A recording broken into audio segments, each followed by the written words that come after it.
Good morning, good afternoon, good evening. I'd like to welcome you to this webinar. This is the World Built Environment Forum webinar series, today in partnership with Glodon. The title of our webinar today is The Future of Built Assets, Digital Twins from Design to Handover of Constructed Assets. I would like to take this opportunity to thank our lead tech partner, A-Site. They are our corporate partner for the World Built Environment Forum.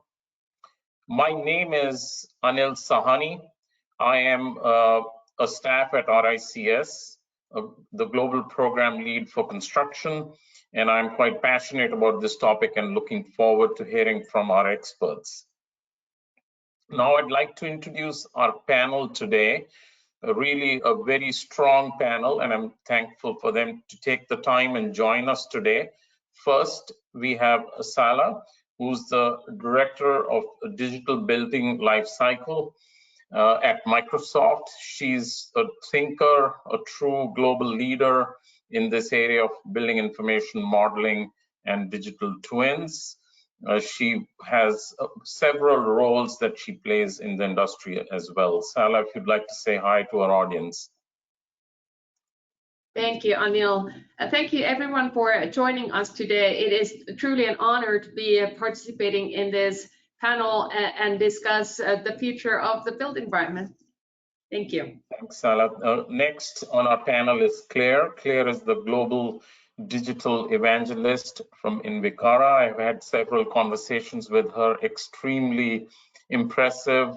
And I saw a recent post, Claire, on LinkedIn, talking about somebody meeting you and you've been their lifetime role model. So we're really glad that you're able to join.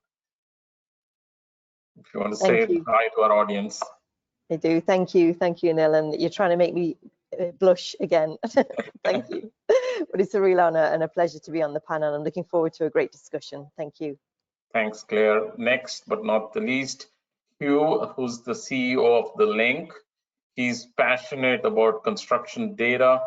He has several hats also that he wears. I join his quarterly construction technology updates and his webinars and podcasts. Hugh, would you like to say hi to everyone? Yeah, thank you so much for having me here. As everyone else has said, it's a real honor to be part of the RICS discussion like this, and writing the paper that some of this is based on was really exciting. So thanks for having me. So those are our panelists. I'd like to just remind everyone that we have about 150 folks joining us today from 32 countries. And we'd like to have active involvement. If you have any questions, there is a questions window available to you, or questions or chat feature available to you. Please enter your questions there. I'll try my best to, as a moderator, to bring in those questions into our discussions and ask our experts to speak about them. My role today is to really pose these questions, keep myself as limited in talking as possible, and give maximum chance to our experts to speak. We'll try and pick up these questions as we go. There is basically a presentation which we would like to use. Hugh, I'd like you to kindly share your presentation and connect it to the recently released RICS paper. I'll also share the link to the paper with our audience. Excellent. So I think we're going to take a couple of minutes and review some of the findings of this paper that was released a little bit over a month ago. So as Anil notes, it's also titled Digital Twins from Design to Handover of Constructed Assets. And the focus of this paper and the focus of this discussion is, a lot of people have heard the term digital twins from manufacturing. They may have heard it from facilities management, where often it's a little bit more mature than what we're about to discuss. But the point of a digital twin is to have a virtual representation of what's really going on and to help to abstract some of that complexity and manage it in a better way. So what the question was asked from the RICS team is this happening when we're actually building the building, not just after the building has been built? And the answer we found was yes. It's earlier because it's more complex and some of the technology behind it is emerging. But the cool story is I think it's emerging a little bit more organically on the constructed side. So before we go too much further, I'd like to go on to the next slide and just talk about what a digital twin even is. You wouldn't have joined this call if you didn't have a good idea of it, but it's nice to ground ourselves in what we mean. So really, it's a synchronization of information from the real world going to a virtual representation of it for the purposes of a number of things. The first one is just awareness and management, but beyond that, you can start to do things like simulation. And in the case of construction and the building phase of a built asset, simulation is more important than it might be in other areas. If you're managing an already existing facility, often simulation is maybe interesting, but you're not going to make big decisions. Whereas in a supply chain scenario or in a scheduling scenario, when things happen, which they always do, being able to simulate how you might respond to that is where digital twins are actually really useful. So again, grounding us in what we mean by all of this is you're modeling the real world in a virtual sense. So just to move on, we can talk a little bit about what does that mean? So what we found is definition is critical. And you're going to hear in what I focus on a little bit of a focus on data. Because ultimately what we're saying is we're taking data from the real world and we're twinning it so that you can view it in a virtual world. Well, that matters because you want to ask yourself, what are we twinning? In the case of a building, you know, an existing asset, that may be a little more obvious because the thing is there and it exists.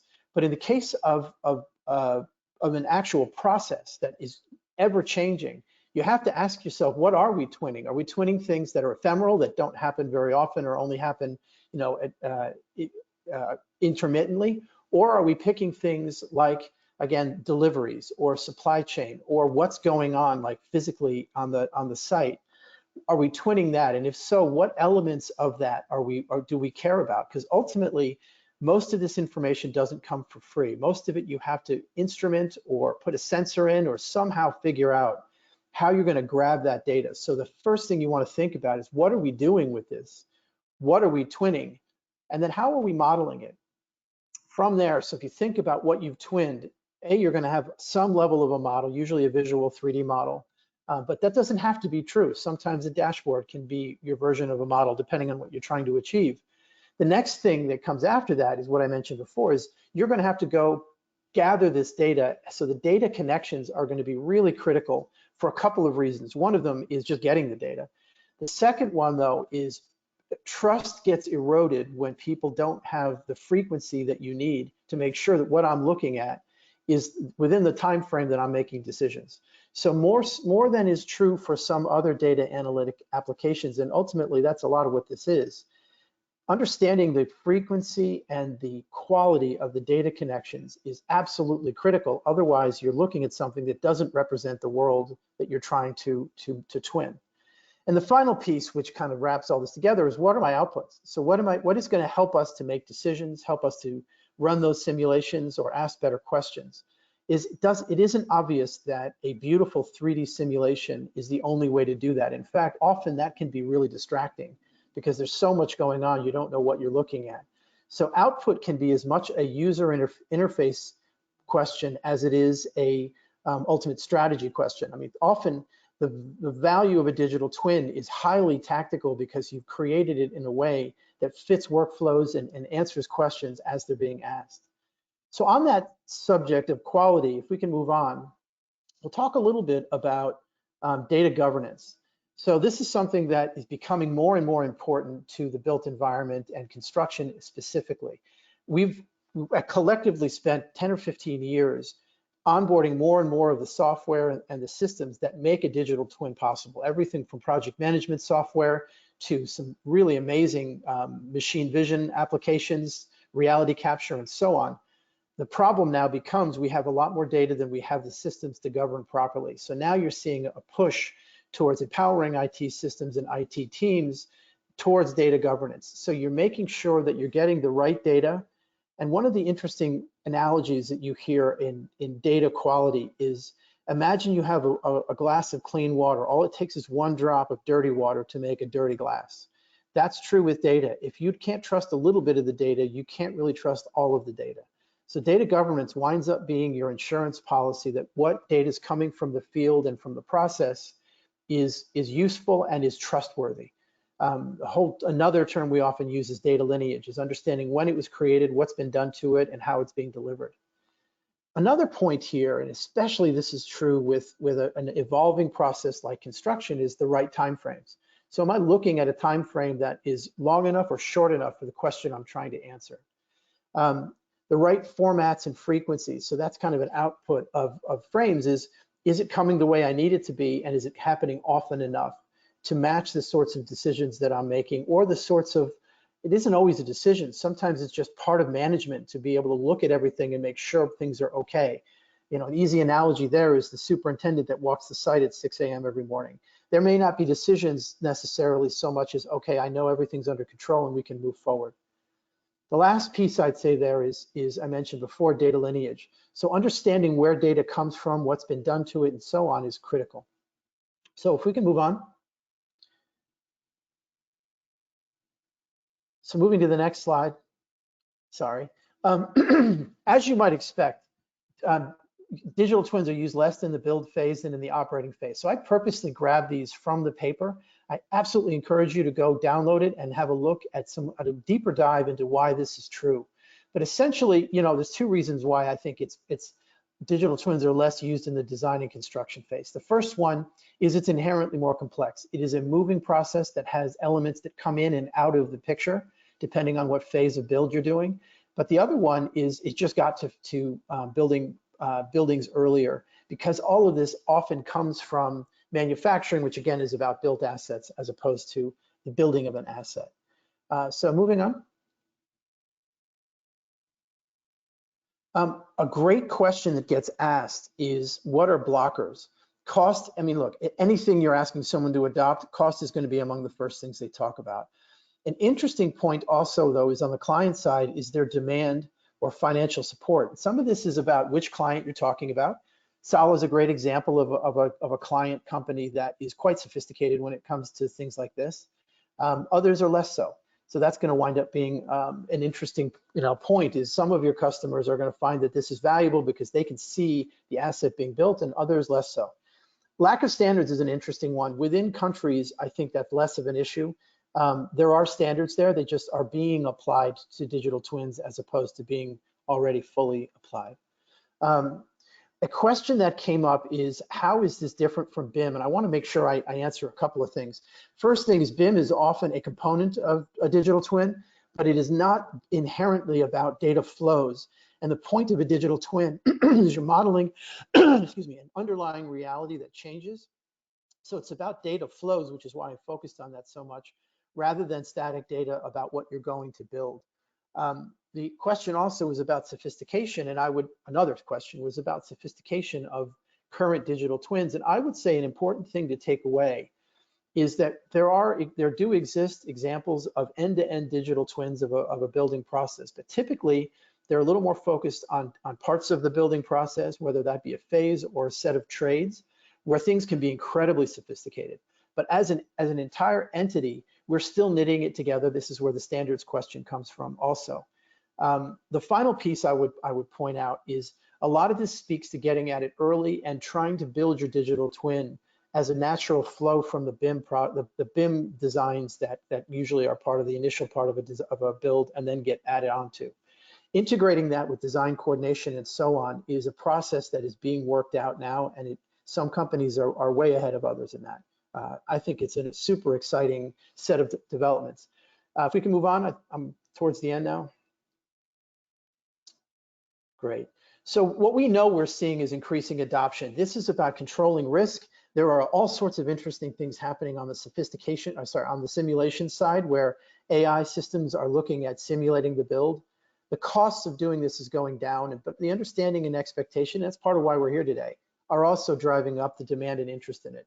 The final piece is here, the execution of this from a sensor modeling and integration into larger IT systems. Ultimately, the more sophisticated the contractor and owner's IT systems are, the more likely this is going to have a home. So overall, we were super excited. I encourage you to read that paper. We're very proud of it. Lots of work went into it, and this is just a sampling of it. Thank you very much, and Anil, I think I'm over time, so back to Thank you. you very much, Hugh. That was an excellent presentation overview of the paper. I've just shared the link with the audience to the paper. You can download it. It's free to download and read. Let us know if you have any comments. So I think you've very nicely connected to the first item that I wanted to discuss, which was how widely are digital twins being used during design and construction phase. But I think largely you've answered that question. So let me go a little bit deeper into that question, first to you and then others if you want to jump in. Is this topic of BIM, is BIM different from digital twins? What is, in your view, the connection between BIM and digital twins? And especially thinking from the point of view of design and construction.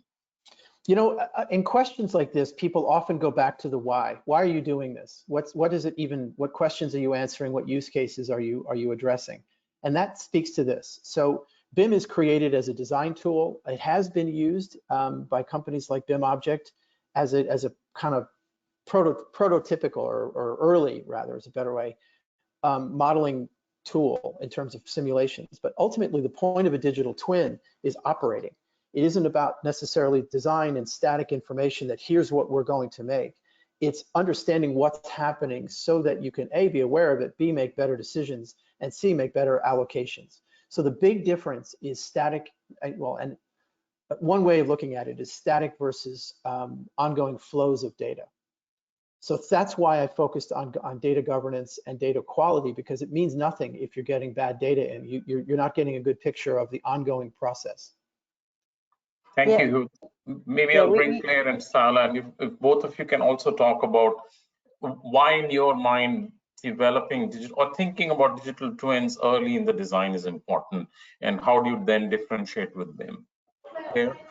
Yeah, so we would view BIM as a seed for the digital twin.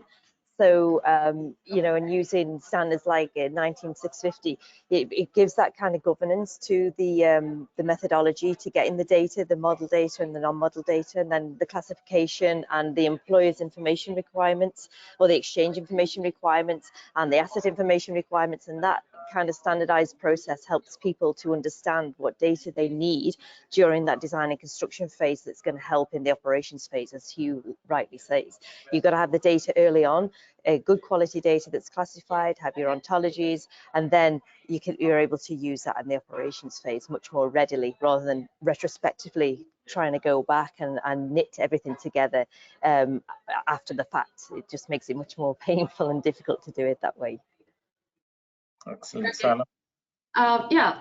Thinking about how long building information models have been used in the industry effectively in design and construction too, and what is the technical age of those buildings now, there hasn't necessarily been the basis for using digital twins in design and construction before, but now that we are actually inheriting more data and understanding of how are the buildings that we built over the past 2 decades actually operating, now that we have a lot of sensor technology embedded into the built environment, now we are getting more of the insight that how did the design solutions or the design decisions that we made actually impact the total performance of the building.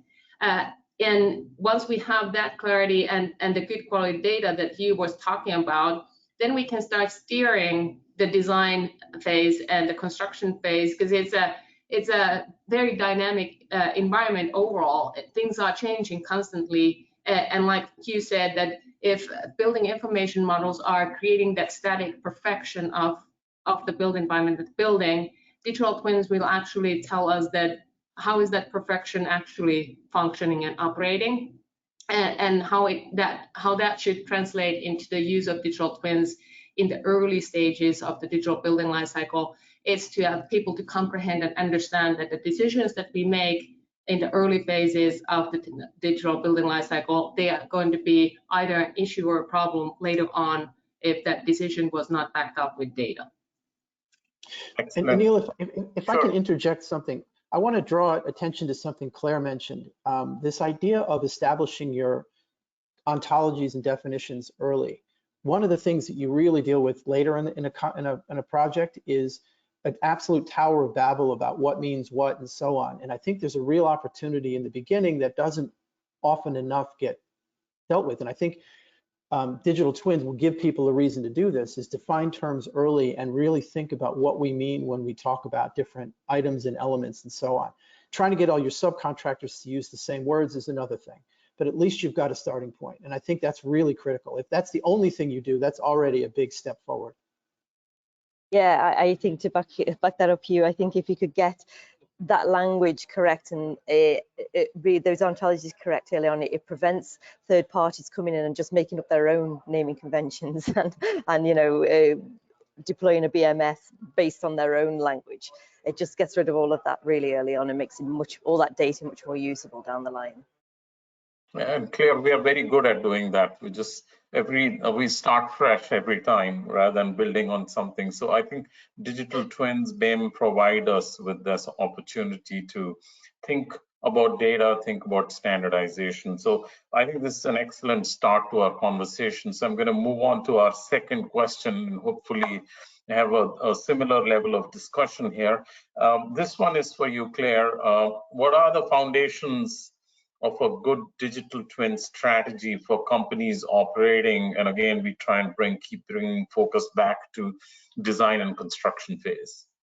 Yeah, I think the best strategy is to start with the end in mind. And Hugh picked on this as well. Why are you doing this? What are your use cases? What's the business value to doing a digital twin? Because if you don't identify that really early on, you're going to end up with a bit of a white elephant that everybody woos at, but nobody really knows how to use it and nobody knows what the value is.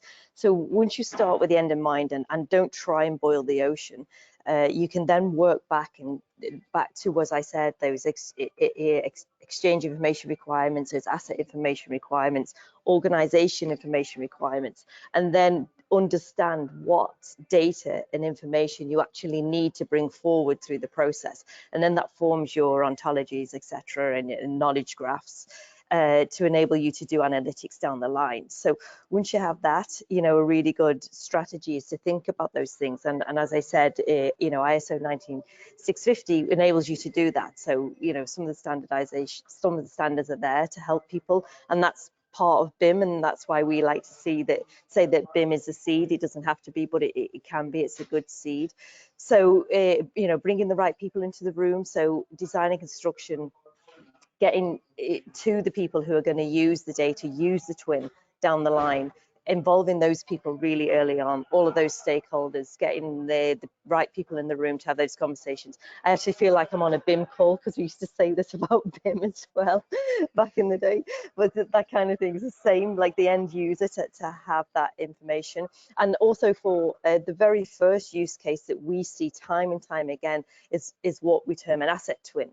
So it's that handover phase that really fits in the design and construction phase, you know, handing over a complete project so that you can quickly move on to your next one and the client isn't coming back and asking for information and where's this and where's that. A digital twin can help that, an asset twin. So very first use case is that handover phase, handing over a complete package that you can interrogate, that you can get all the data you want, that's in a digital format that makes sense to people, that's searchable, is the very number one use case. But in order to do that, you have to have done the legwork early on, and you have to have all the stakeholders speaking the same language, classifying the data, defining what data parameters you need, and then validating that data, and then that enables you to transform that into a digital twin. And if you're lucky enough to have a lovely 3D model, then associating or publishing that to a platform that enables you to see, visualize that information really easily and quickly.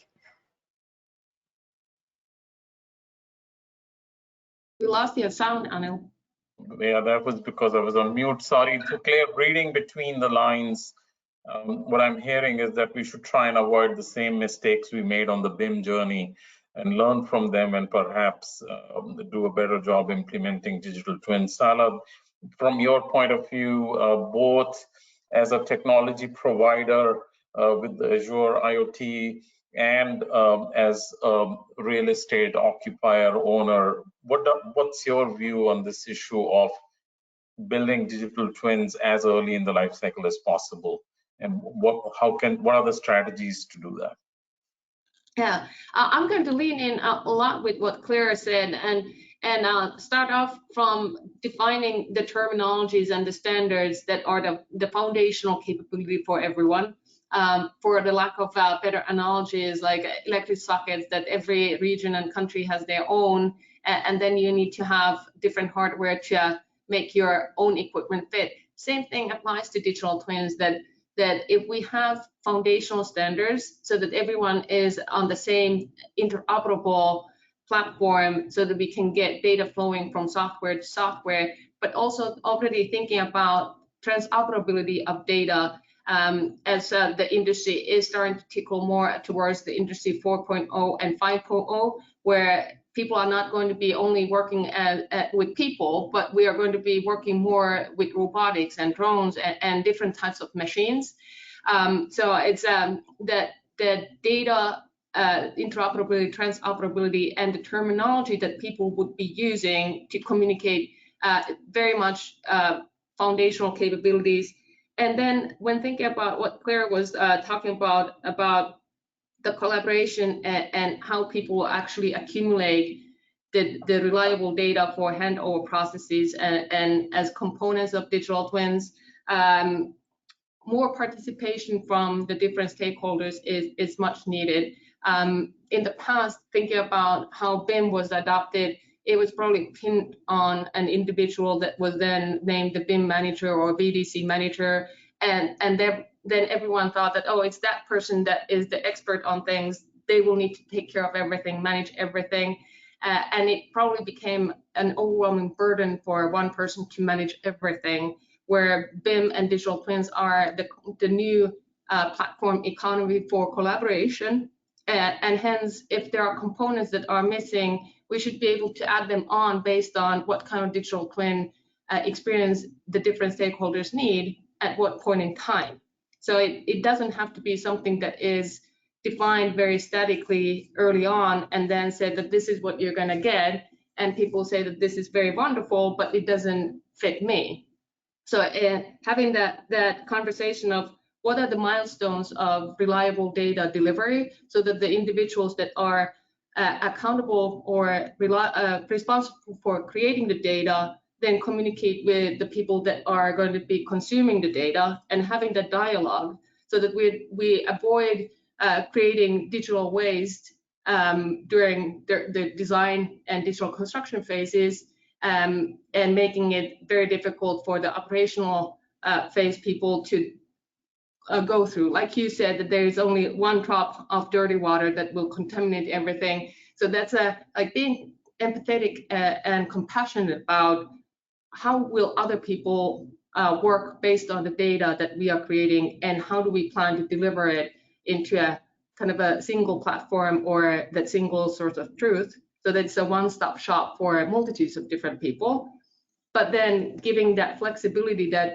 you get to choose which components are relevant for you, but still having the capability of toggling on and off what are important components for others, so that there is enough of that transparency to really understand that how are other people using the digital twin and what might we actually learn from their use cases.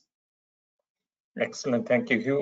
What I understand is, whichever phase you are in, a purpose-driven approach, clear mindset as to what are the use cases, what are we trying to build is crucial. Would you like to add anything in terms of strategies for developing, deploying digital twins during design and construction phase?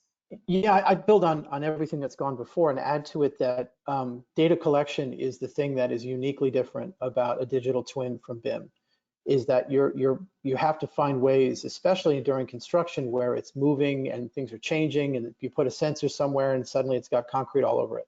So thinking about, and crews don't love the idea of having to also manage sensors, which sometimes, like in the case of beacons, you have to, put the right way and so on. I think modern sensors are a little better than that, but nevertheless, a challenge right now is the gathering side of the data. So we've just discussed defining how we're going to classify it and how it's going to be consumed, but the creation of data is critical, because right now a lot of construction data is somebody writing something down or reporting something, which is fine as far as it goes. A, it's unstructured, and B, it depends on whether, a lot of that can be kind of qualitative and up to somebody's judgment. So to the degree we can start embedding sensors in machines, to the degree robotics is really useful on a construction site, which is variable. I think you're going to find more and more that machine vision drives a lot of this as a source, because there are cameras everywhere, and we're getting pretty good at pulling value out of machine vision. But I don't think it can't be the only answer, because you can't really tell from a camera what happened with the electronics, with the kind of the electrical system and things that are embedded and so on. So I think that's an area that you're going to keep seeing growth, is understanding how to collect the data that we need. Because the other thing you find is that decisions that are, if there's a gap in the knowledge, people can't use the rest of it, right? That doesn't always happen, but unfortunately it happens sometimes. So being able to capture all of the data is critical for trust and adoption. Excellent, thank you. I think I merged the previous question about the benefits of digital twins, but I want to still give Sally an opportunity for you to specifically address, in your mind, what are some of the benefits in using digital twins in the design, construction, and handover phase, and then over to Claire and then Hugh, specifically addressing the benefits before we jump to blockers. Yeah, one of the primary benefits that I see already is the support for data literacy of people. There are a lot of different stakeholders and industry professionals that are trying to accomplish the building or the infrastructure and deliver that end in mind approach. But then, depending on what data you're supposed to be consuming, it might be very specific for a specific role or a specific profession that is then consuming it or creating it. Digital twins, since they oftentimes have that visual component, it's easier for people to really comprehend and understand that, oh, this is what the data is actually telling me. And since there is the capability of creating the business intelligence graphs, etc., digital twins will actually improve the comprehension and communications between the different professionals, so that we are not only trying to understand and then hope that we understood it correctly, but we can actually have the dialogue between each other and really even point at things, make it very, very simple and point at things that this looks a little bit interesting for me, what's going on here, and then someone might be able to explain to us what is the phenomena that we're actually looking at, and then what is the cause and effect of that phenomena. So we are not just looking at things from the historical point of view and looking at, for example, energy consumption of a building, but we use that historical data to really look at the trajectory, that what is going on with the building, why is it consuming that amount of energy, and reflecting it back to the building information models that should explain to us what is the baseline that the buildings should be using energy, so that we then understand that are we going high or are we going low, is it optimal, does it require to be balanced, etc. So overall, thinking about the digital twins, it has a lot of same capabilities as what BIM has, but it has so many more other capabilities that we haven't had as the industry before. Hence, the lack of not having digital twins has led into situations where we have to renovate things or retrofit things because things are not operating as they should, and that is costing a lot of money for real estate owners. So hopefully, when people start adopting to the use of digital twins, we get into more of that collaborative, proactive mode and predictive mode, where the original designers and engineers and the contractors can become technical advisors for real estate owners that are finance people, to guide them that when is the optimal time to do changes into the built environment based on the condition rather than the calendar time. Clear? Yeah, no, absolutely agree with all of that. You know, I mentioned previously that the simple handover of documentation and information is like a real no-brainer as far as I'm concerned. Use case for a digital twin and a real benefit, because you won't have that backwards and forwards, you know, of you didn't give me this, I did give you that, etc. Because it will all be there, present in a digital format in a very searchable way that people will be able to interrogate and see that the information, all information is there, and traceability as well. Traceability of materials, anything you want can be in a digital twin, basically. But going beyond that, and as Salah says, the whole design process as well, if you understand, and you mentioned it as well, the full life cycle performance of a building, or even, you know, 5, 10, 15 years into the life cycle, and how the use of the building or the bridge or whatever it is changes, or gets it, you know, more people use it, less people use it, etc. That can inform design if you are continually updating and making sure that your digital twin is completely accurate at all times. You know, that synchronization of dynamic data that Hugh talks about, that is mapped against, and the materials or the equipment, you know, if we just talk buildings, if it's the equipment in the building, that you understand how that equipment is performing, the materials of the building, the design of the building, then you will be able to say, yes, that design works, or no, that design doesn't work. And as Salah said, retrofits, I mean, we've all been in offices that have been converted from, I personally been in offices that have been converted from a factory floor into office space, and somebody's always getting the HVAC blowing down their neck because they can't balance it properly, because they didn't understand the design properly, because the drawings weren't correct. All of that is a use case for a digital twin, a benefit of a digital twin, because it will be up to date, it will be accurate. You won't be saying to yourself, are those as-built drawings accurate, and shaking your head and going, probably not. They will be, because it will be up to date. It will, you know, people will ensure that it's a living thing that is continuously. So the digital twin basically never ends. It just goes on and on and on, and the use cases fall out as they go on. So yeah, that, I'm kind of talking operations, but it is design and construction, because when you retrofit and come back around again, having that information about the building, it is critical. You've got ESG, environmental social governance elements, that people are looking at now, and financial institutes are looking at companies' ESG. You know, if you are a real estate owner, it's critical that you understand the environmental, social, and governance elements of how you do your business. It all fits in with the with digital twin, being able to evidence all of that information, net zero carbon, embodied carbon, material banking, use cases are endless as far as I'm concerned. Thank you so much, Claire. I'm so glad that in the title of the paper that we did, we included the word handover, because I think that shows the connectivity. We just didn't want to say design and construction. It's that piece that then takes you into the operation phase. Hugh, anything that comes to mind? You've been talking a lot about machine vision and getting real-time construction site operations monitoring and so on. Do you see that impacting safety, productivity, and other efficiency issues when you use digital twins? Yeah, I was going to anchor my kind of thoughts on the benefits during the construction phase of risk as a start.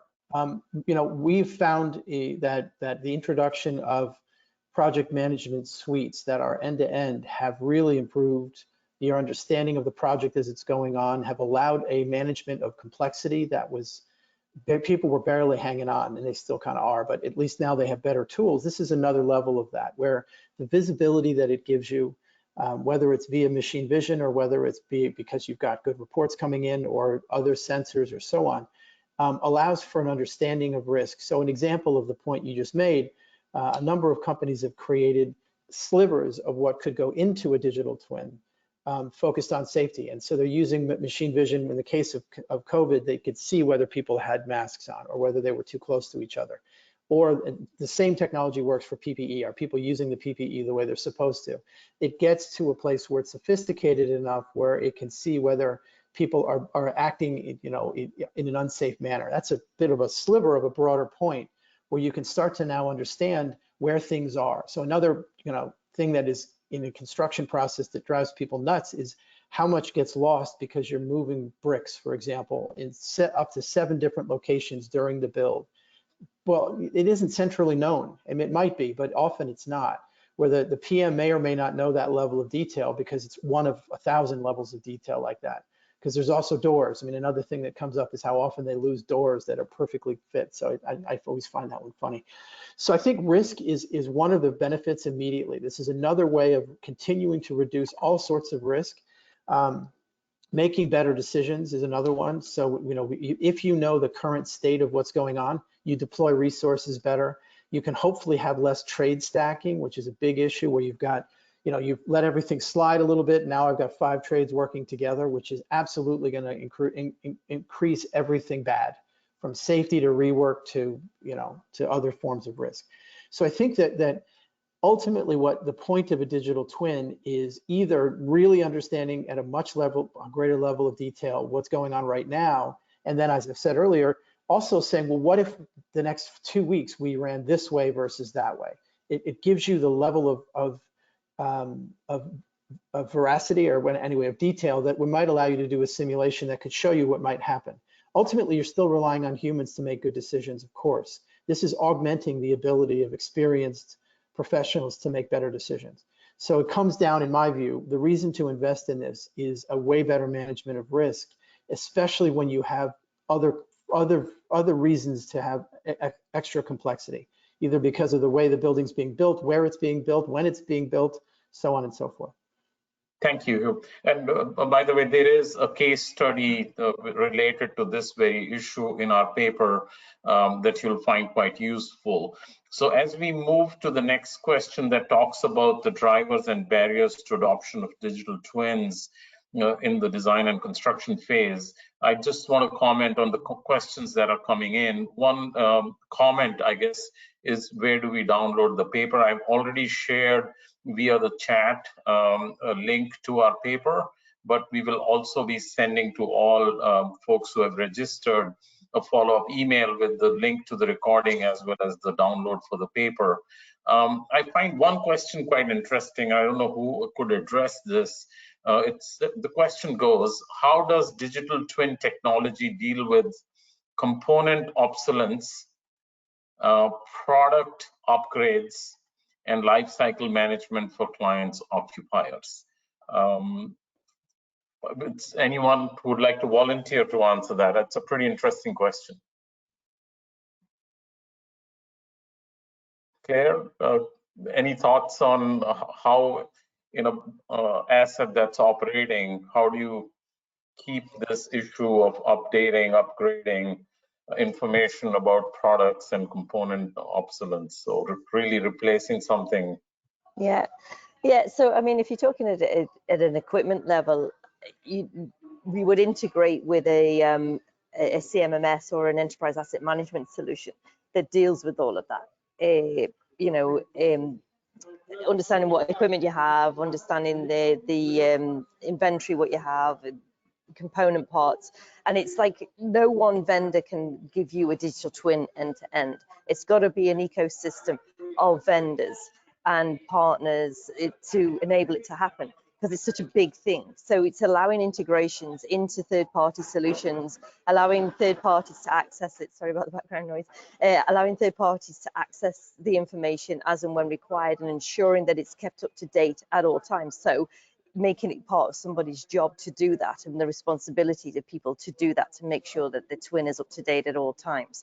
So I hope I'm answering the question to say that, like, the twin is as good as the data that's in it, obviously, as we've discussed, and it's as good as it is kept up to date and relevant. So you need to integrate into your solutions how you already manage that. And if that's a spreadsheet, so be it. But as long as it's updated, and it's updated regularly to take into the fact that something is obsolete or something has been removed and replaced, then that's what needs to happen. And it needs to be part of a change management process as well. It's like any technology. There's no point implementing technology unless you change your business management processes and you have a change management process to enable that to happen as well. So all of this needs to be looked at. Hope I've answered it. Brilliantly. So I think the underlying message is that know what you're getting into. It's not a digital twin which can be framed and put on a wall and you can admire it for a long time. You know 100%. That it's going to take a lot of effort to keep it updated, and that's where our partners digital twin consortium talk about synchronization, where you have a fidelity, how much information, how quickly you update your models, your digital twin, and the underlying information and data comes in very handy and crucial. So moving on to this question on drivers and barriers. Anil, if you don't mind, one quick one about what Claire just said as well, is there exist tools in platforms like Azure and others that make the process of data quality much easier than it used to be, because really a lot of times you're trying to keep track of different cycles and so on and so forth. So the thing I would point out is data quality is not the manual keeping track of expense reports that it used to be. You can set alerts, you can do all sorts of things that make it less manual and mind-numbing than it used to be. So as you think about, and sometimes something breaks, you're going to get an alert because it stopped working. But the broader question of data quality, there are much better tools, and they're getting better all the time. Excellent, thank you. So your comments on drivers and barriers to the adoption of digital twins in the design and construction phases. You know, in our paper, we did a survey, and we got a pretty strong response. We analyzed that, and the picture emerged quite clearly. What are the blockers, why people are looking at digital twins, and what could possibly block the adoption. I just want to maybe quick start with you, over to Sala and then Claire, your thoughts on why we are seeing the demand, but then why are we seeing what are the blockers that we are seeing? So I think there's a couple of drivers of adoption. One of them is just better options. So you're not having to spin this up from nowhere. I think it's starting in slivers of the job as opposed to a global solution where you're finding that you have a proto-digital twin on the safety side where we understand the job site, but we're narrowly looking at one set of problems. So I think some of what's causing the adoption is elements of it coming together. What's slowing the adoption is our survey showed it was, when people say something is cost, maybe it's because it costs a lot, but mostly it's because they can't see the value in it, because people are spending enormous amounts on things that they weren't spending on 5 years ago. So it really is about the second couple of points, which is understanding use cases, but also, when you speak with a company like Sala and Microsoft, they're pretty far ahead of where a lot of other owners and clients are. If somebody's building a residential tower, or set of residential towers, they know they're going to flip, they're going to look a lot less, they're going to worry a lot less about some of the things we've talked about. So I think the owners, sophistication is the wrong word, is owners' model of the world kind of matching the need for this. It's evolving, and I think different classes of building are going to see it happen more and more, where they see the value in this because they're going to own it for the next 30 years, in which case they care about things differently than someone who's either creating an annuity that they're never going to think about again, or they're going to think about it. But so I think the kind of building is going to be it's worth keeping in mind. Not every building is going to have a digital twin within a time frame we care about. Some are going to have more than others. And again, the sophistication of the client and the likelihood that the client, and by client I mean owner and initiator of the project, is going to run the thing, I think is a huge driver. And as we think about who to speak to and who are early adopters, much more likely that it's going to be a factory or a data center or something where they're going to own and run the building. And I think that's where we get to start and really get sophisticated with people. Thank you. Salman, I know that you chair the infrastructure group within the Digital Twin Consortium, so you have a very broad view of what's happening. What are some of the blockers to adoption in your view? I'll actually start from the drivers, and it's pretty much the people that are driving things, and to simplify it, oversimplify things, it is the new generation of people that have very strong values of sustainability, and they are really conscious about what the future might look like. So there is more demand at the end user side for different types of built environments, and the integration of the end user to how the building or the infrastructure is actually working. People want to be aware of like how things are operating, how they are influencing and impacting the built environment. And digital twins enable people to have that transparency. But then there's also the future workforce and the new generation of builders and real estate people that are already digital natives. That is the Gen Z people that were basically born with tablets in their hands, and they know how to program things, they know how to create solutions for themselves. So they are now bringing that capability to the workforce that they already know how to solve the problems and doing it digitally. So now it's just a matter of us that have the hybrid careers that we started off by learning how to draw by hand and then moved over to drawing with CAD, and then BIM emerged, and now digital twins. We've seen the digital revolutions of the past during our own careers, but we were never born as digital natives. So now we have to just open the gates and let the digital native generation to do what we were not necessarily enabled and allowed to do in the past. But then to go to the barriers, it's the legacy processes that are very complicated and complex, that have a lot of stakeholders involved. So it's very difficult to fit the emerging tools to something that is already generations old, and people know how to drive their processes with those processes. And when thinking about how long different projects lead times are, it's never the optimal time to actually introduce doing things differently. So there is a huge demand for education and training of people, education going to people that already are in the industry, but there is the requirement for unlearning some of the old things, relearning something that we've already learned a few years ago or decades ago, and then learning what is completely new.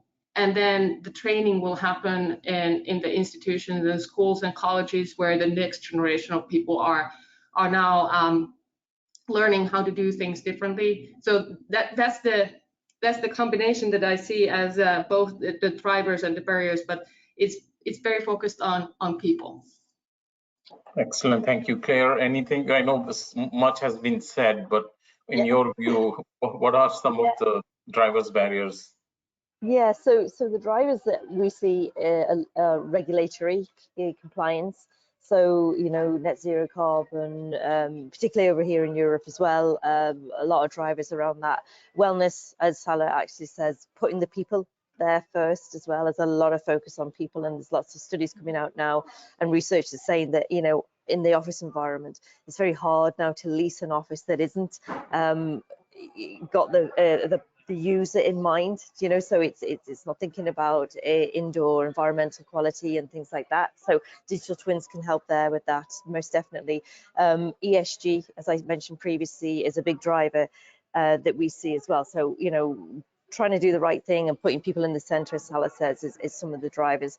And the barriers is that we're experiencing is who pays.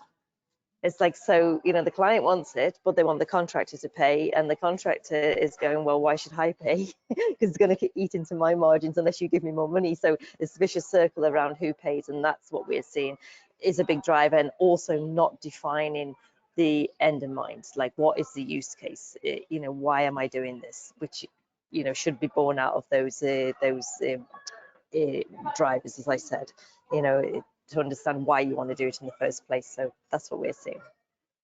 Thank you so much. So building it on to the next question, and also connecting to a question that I'm seeing from the audience, where is the sort of talking about best practices, but I'm going to shift towards standards.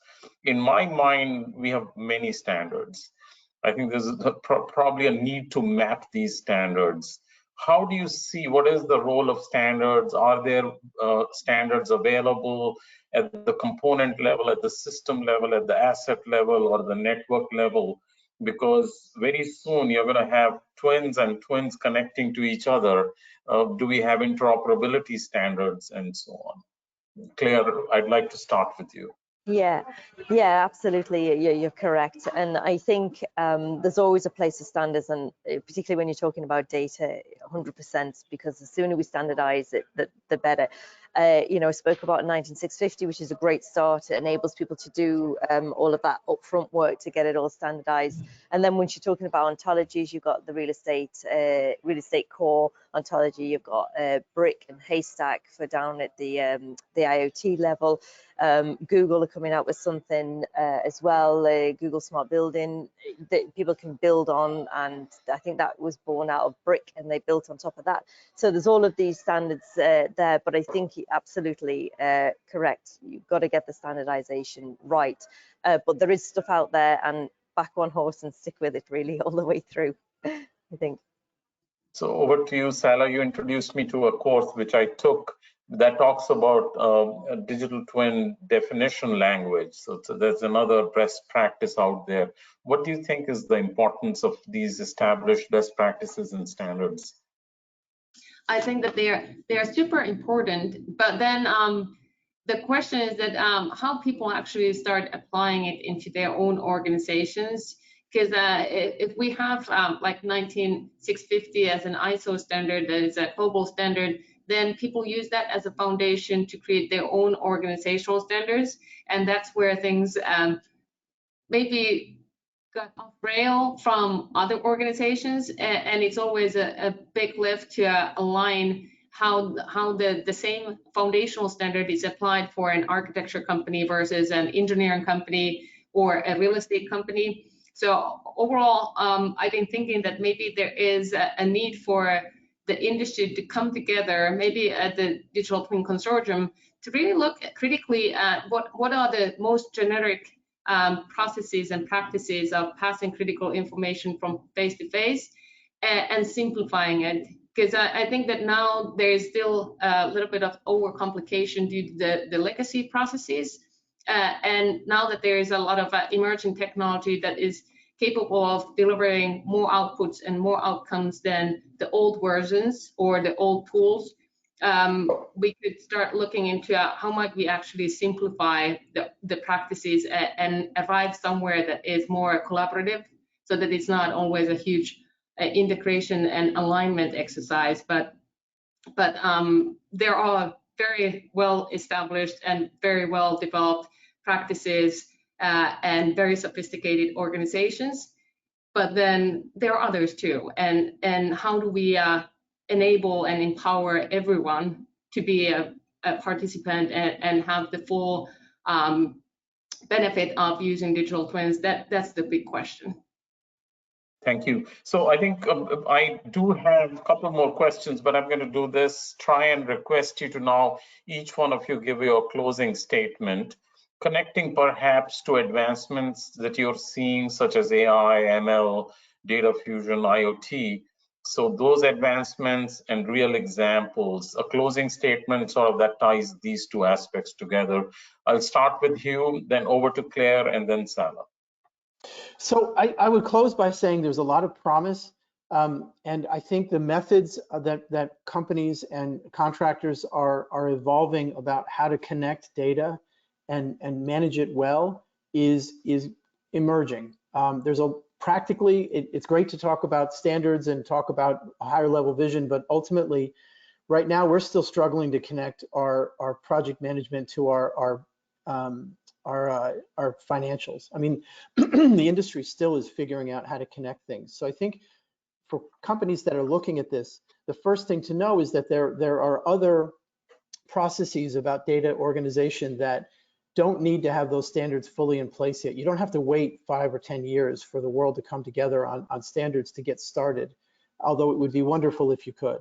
But there's a lot we can do with common data environments, with just data mapping. Ultimately, handover right now winds up being a lot of data mapping. It's painful, but once you do it, you've got it done. If you were to do that earlier in the process, to the point Claire made a couple times, it would make the handover much more efficient and much more useful, because then you have a functioning digital twin. The final point to build on that is the reason for doing a digital twin during the construction process is a much more efficient handover process, which can often cost an enormous amount for a contractor to do over, or an owner to pay someone else to do for them because the contractor didn't do a good enough job. So ultimately, the point of doing it early and defining your ontologies and doing the best you can with the best standards you can find, is it sets you up to have a better asset later, because redoing that is incredibly painful. And ultimately, because the point of a handover isn't just data flows, it's also who to call when things break and a bunch of other O&M issues. The value of doing all this is because it saves you money later, and the barriers in terms of technology are being solved in other areas in terms of connecting data flows and so on, that you can apply right now while you wait for deeper adoption of industry-wide standards and so on. Thanks, Hugh. Claire and then Salah, maybe in 30 seconds each, please. Yeah. So what I would say, I'd close by saying is start early. First of all, then start early.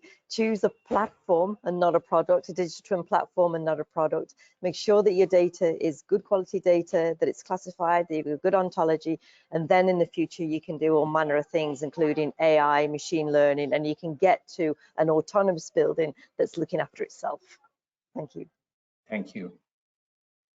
And I'll close off by saying that I hope that organizations start thinking about their own digital building lifecycle strategy, so that they can commit to the excellence and start resolving the foundational issues and problems that keep the industry locked into 1950s, and then enabling people to do things differently. That if it feels better for someone to be using a digital twin platform for managing the scope of work that they are doing, and it enables people to empower others to excel in what they are accountable and responsible for, then let's make that change happen, so that we are not forcing people to continue with the legacy processes that are just painful but not really enabling us to deliver the different outcomes.